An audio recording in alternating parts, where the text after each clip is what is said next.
Hello and welcome to Solo Chat, the gathering for marketing experts and organizational leaders that want to get to sold out status. I'm Kay, the marketing associate here at Above Promotions. Each month, we will cover tools, innovations, policies, and strategies to help you sell out of products or reach capacity with your booked services. This month's chat will cover campaigns that worked in 2022 with Ebony Vaz. It's almost 2023, and that means it's time to recount the best marketing campaigns of the year and offer you, the listeners, a way to continue the conversation at the end. Be sure to listen all the way through for details.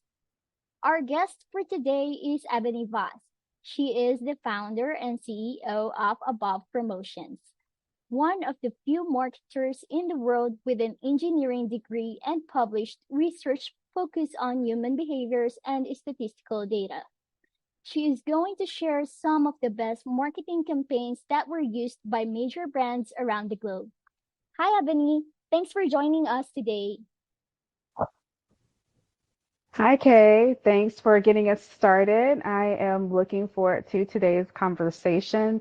It's one of those that I love to have with colleagues and just talking about some of the things that we enjoyed and thought were effective for companies. And so I'm glad to be talking about some of those with you today. Thank you. So, to start with, what do you think is a good campaign? So I think what makes up a successful campaign are, I would like to say, like five attributes, right? So you want to think about creating memorable content. You want to think about keeping that campaign simple, being authentic to the brand, and you want to craft a message that's going to evoke an emotion. And so when you're talking about an emotion, we're saying happiness, joy, surprise. Typically, that's what most brands go for. We see nonprofits, NGOs incorporate sadness or fear, anger, or disgust. And so those aren't really used too much by organizations that aren't nonprofits. But for the most part, we're looking at crafting powerful messages that invokes a type of emotion. And then finally, we want to generate a direct or indirect call to action. And so we're going to talk about some campaigns, and I think that they've all were successful in creating that memorable content, keeping it simple, being authentic to the brand. They're not trying to mimic others, but also they're trying to stay relevant within the current conversation, but within their own friend's message. And so let's get started because I want to do this one first. Let's talk about Duolingo. And as someone who is a big Duolingo user, I got my badge and my report for the year, and it's pretty high. I'm kicking up my Spanish learning. And they have really, really managed to take over TikTok and really elevate their strategy this year, don't you think? Yes, they really did. Their posts clearly target Gen Z, which is the predominant users of TikTok. They make sure to stay up to date with the latest trends and topics and use popular music during those times whenever they do their postings.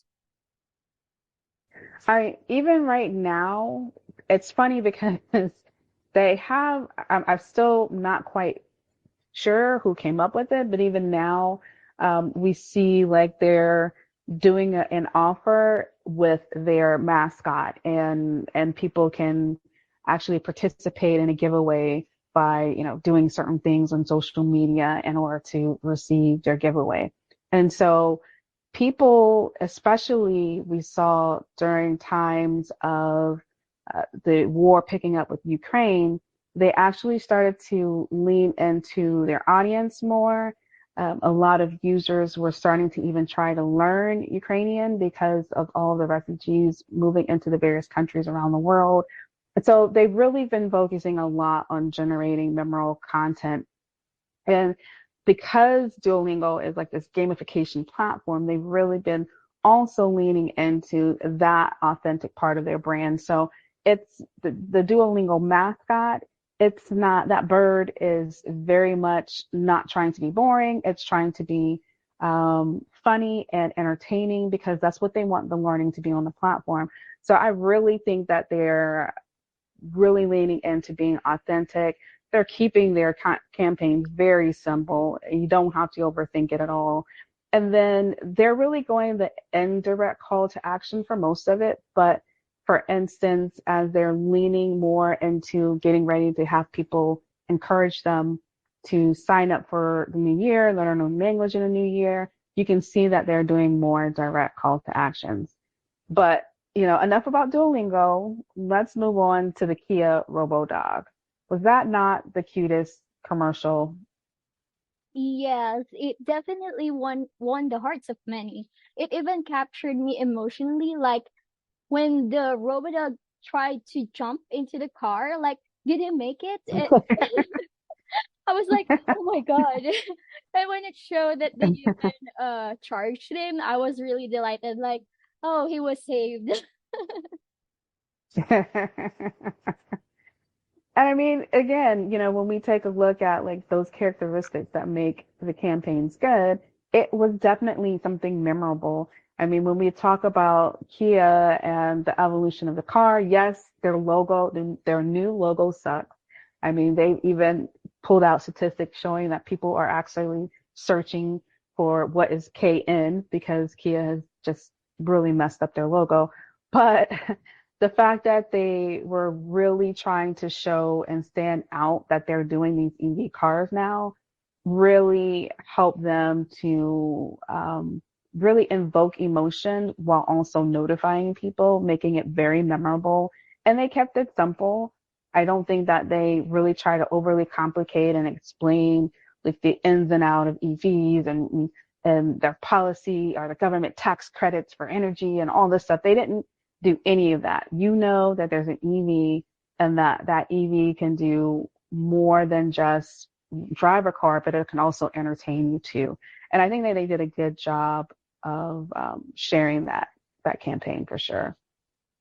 So I personally liked the Toyota Tundra, Keeping Up with the Joneses.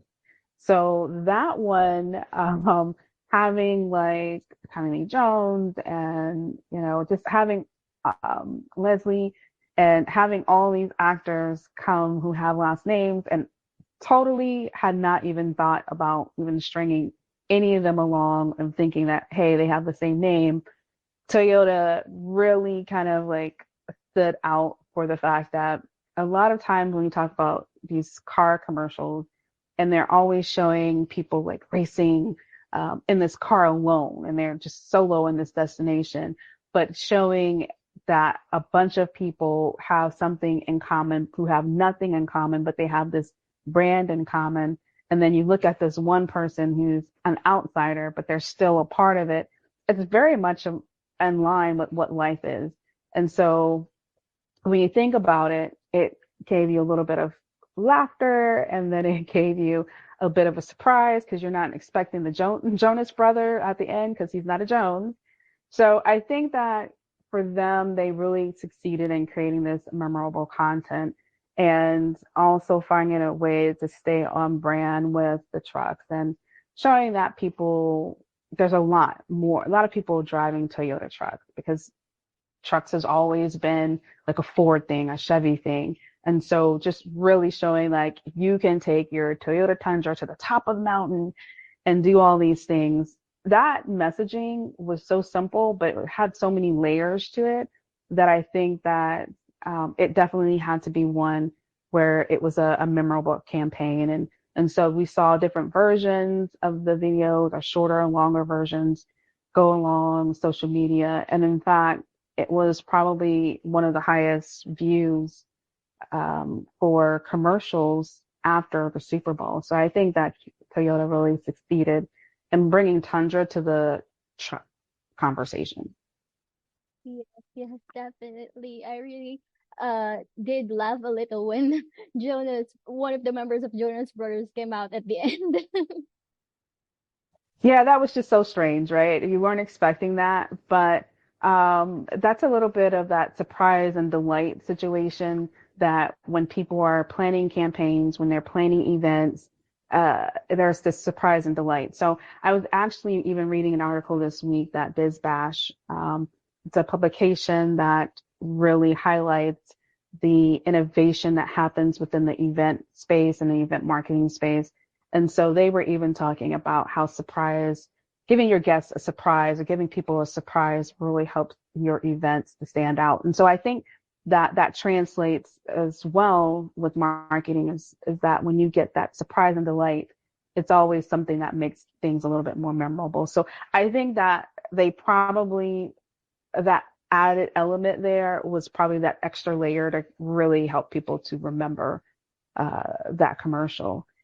And so I found that I know we've talked about a lot of good ones, but I think we should like jump over to one that's good slash bad. So I mean, I put it in the good column, and I know Kay, you have it in the bad column, but I think I agree with you why you have it in the bad column. But because it's so bad, it's actually good because you can remember it. Yeah, So let's go ahead and talk about it. It's Uber. And so I think it's pretty disgusting to have, Trevor Noah sitting there eating a bar of soap, talking about what you don't eat and what you shouldn't have delivered as food for the Uber Eats commercial. Um, yeah, I'll let you give your opinion on why you think it's a bad commercial. right. So they actually had a great selection of celebrities, but unfortunately, they gave out the wrong message to many instead of the one that they're trying to put out, like a light-hearted humor. So I was somehow Yeah, disgusted with it because they're like eating different things that are not even edible. So if you have heard about or yeah. if you watched Strange Addiction, it features different people who have this strange addiction to eating non-edible items like soap, foams, and hair, which is not good. And if they see this commercial, it might just trigger that more and make them think that that's okay. I and and I love that when we were talking about this before and coming up with this list that you came up with that because that hadn't even crossed my mind. I just thought, man, this is a waste of talent and the fact that I don't want to think about all the disgusting things that I could put in my mouth when I'm thinking about food. And so I love that you even brought up something totally different from that message. So it's like I think I'm putting it in the good campaign because I feel as though we remembered it. But I agree. It really is kind of bad. It's not a good look at all. I think that that Uber could have done a little bit better, especially with the resources that they had. Definitely, definitely. Yeah. So I wanna jump to like what is the Barbie core, what was like the Barbie situation for this year. And so, for those who don't know, Barbie is going to have a movie next year, 2023. And so they started campaigning for Barbie pretty hardcore this year and even getting brands to, fashion brands to lean into like this Barbie look. And so during the earlier collections of this year, there was a couple of major brands that had these Barbie look come out as their look for the season. And so I thought that that match up, that teaming together of showing how people could bring that Barbie look to their lives, bring that nostalgia of what Barbie could have been as a child to what they're currently doing now, I thought that was a really good move for them, especially just diving in before the movie even begins. Like, while most people are probably going to forget about it, I think once the movie releases next year, the groundwork that Mattel and Barbie and the film would have been already laid out in this year. So I'm going to give them like a good, or this is a good for that campaign situation. So, um, but I do want to like jump over to one that I think was a good campaign, but I'm not sure that it resonated. as long as it could have. And so I'm going to go over to Sephora for a minute because they did a Black Beauty is Beauty campaign. And while I felt as though it was a really good campaign, it talked about the inequalities in the beauty industry and how uh, Black women or even Black men, Black persons who wear makeup, they're not looked at the same. I thought it was a good attempt to address what Sephora has been doing, which is leaning into more Black owned brands being sold in Sephora. They've been leaning into more Black creators, more Black influencers, and that's been a commitment that they've had over the last couple of years. And so I feel as though it had a really good short run, but I think that Sephora kind of dropped the ball and that they didn't continue to have that conversation go more. So when I look back at that campaign as with those five characteristics that we talked about at the beginning of this talk today, which is it memorable? Yes. Was it simple? Yes. Was it authentic? Yes. And I'm going to say yes, it's authentic because Sephora has been consistent with the message of them being an inclusive brand since the George Floyd killing and everything else. So I feel it's been authentic. It brought the emotional sentiment. And yeah, I feel like it was just a good campaign, but I think that it probably could have ran a little longer. And I think that here we are at the end of the year, and some people probably have even forgotten about it. Yes, yes, right. It's really important that we consider exactly what type of messaging or approach will be effective in reaching our target audience or the customer base. Yeah, yeah. And I will say that, just real quick on two other brands that I thought did a really good job. VRBO did a good job when all of talking about their ability to have these memorable moments with your family or loved ones or friends, vacation moments. It made you remember that Airbnb is not the only choice for renting properties when you're on vacation. And I think that they did a really good job of showing people how you can create memories with their properties too. And like I said, I think that it was a good reminder to consumers that there's more options than just, the most popular one, which is Airbnb. So they created some great content. They kept it simple. It was authentic to the brand. They show people having happiness and joy when they're on vacation, and they just encourage you to check out the properties when you're thinking about it. And so I think VRBO is another campaign that really shined for the brand this year. And I think they did a good job of showing like a sophistication that perhaps Airbnb doesn't show when they're doing their marketing. So I think it's a good way of staying on target to who their audience is and also being able to take a look and say, if you can create these great memories, your vacations can be great by just taking a look at, VRBO. And so one more before I switch us over. Netflix, Stranger Things. So I am not a Stranger Things watcher, so I am not the target audience. However, I know about Stranger Things just because of the effective marketing plans and strategies that Netflix does. Do you watch Stranger Things? Okay. Unfortunately, no. I'm more of a fan of Korean dramas. Yeah. So again, we're not the audience, but we kept seeing um, all of the content that they were putting out, and then that they're doing it and putting out live events as well. So they really had a chance to elevate the story outside of the streaming platform. They even took it into pop-up events. They had different abilities for people to purchase merchandise. And so this was one of those things where Netflix saw the streaming numbers, they saw the success, and they knew that they could grow it beyond just the platform.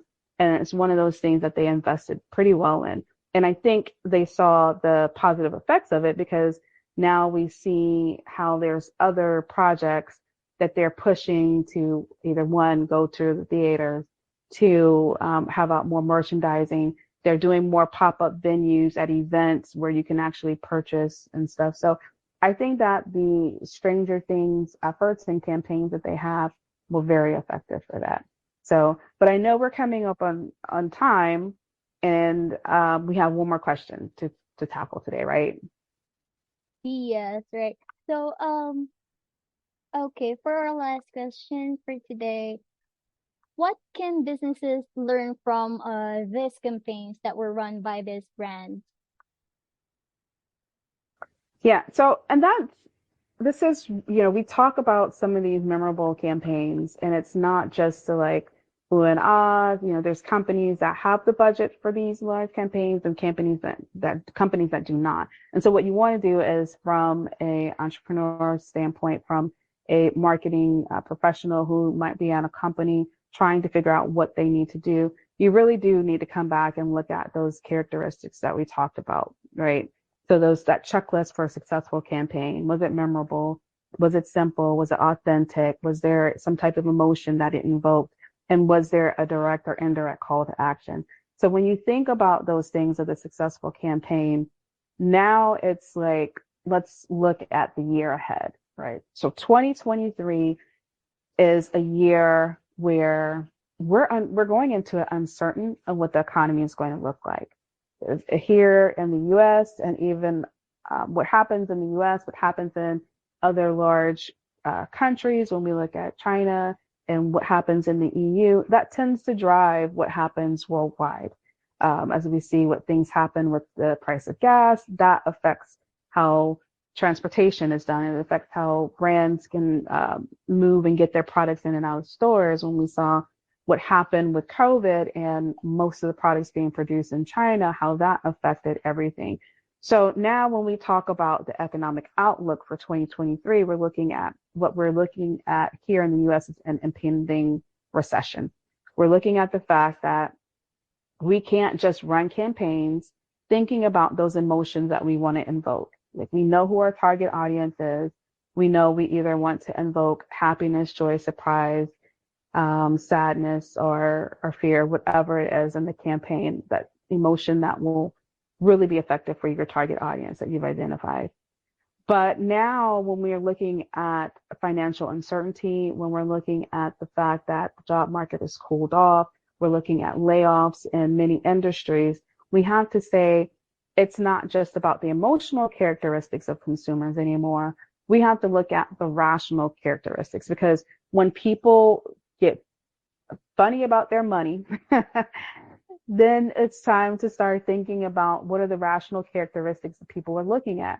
And those characteristics are price, quality, features, reliability, and warranty. So when we're thinking about our campaigns for 2023, now we need to keep these rational things in mind, because when there's less money to spend, or when there's people fear spending their money, they become more rational. They start looking at the price of things. They start looking at the quality of what they're purchasing, the quality of life that whatever they purchase brings to them.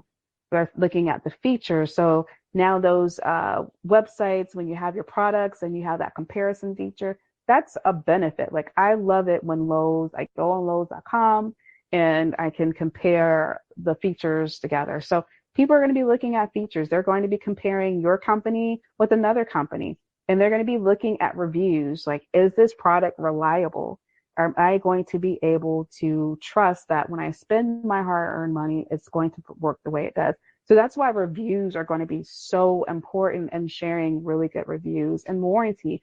Like, if something goes wrong, are you going to be there to support me? And that's really what a warranty says, right? It's like, when it goes wrong, when it all hits the fan and crumbles apart, will you be there to help me? And so these rational characteristics that we talk about, and they become so much more important during times of economic uncertainty. This is where we have to say to the campaigns, the company, you really need to lean into knowing who your target audience is, and understanding what are they thinking right now. Are they more concerned about quality over price, feature over reliability, the warranty? So what are they thinking about? And that's what I feel as though moving into 2023, having these campaigns that you're going to start creating or have created, take an evaluation and look and say, are our campaigns and the messaging that we have planned for 2023, are they going to speak to the rational characteristics of our target audience? And if so, if your campaigns are good. If not, update them.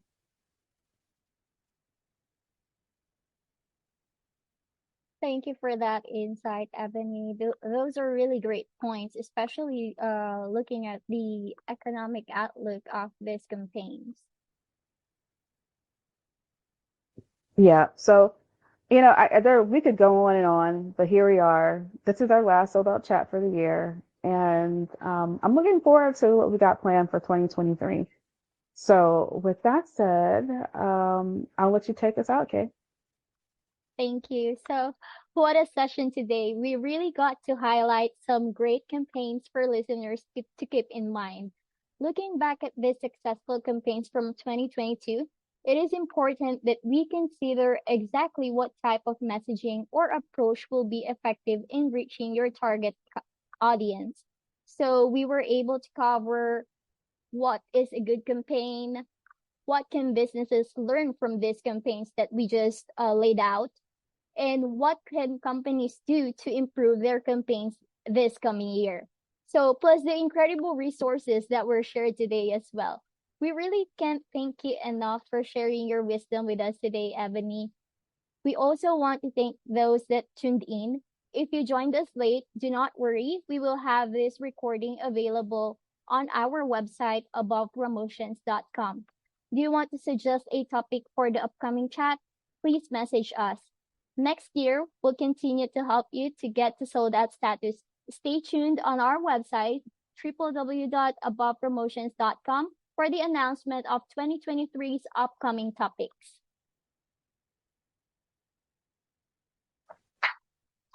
Appreciate you. The team appreciates all your work that you've done with our sold out chats. And we'll see everybody later. Thank you. Goodbye.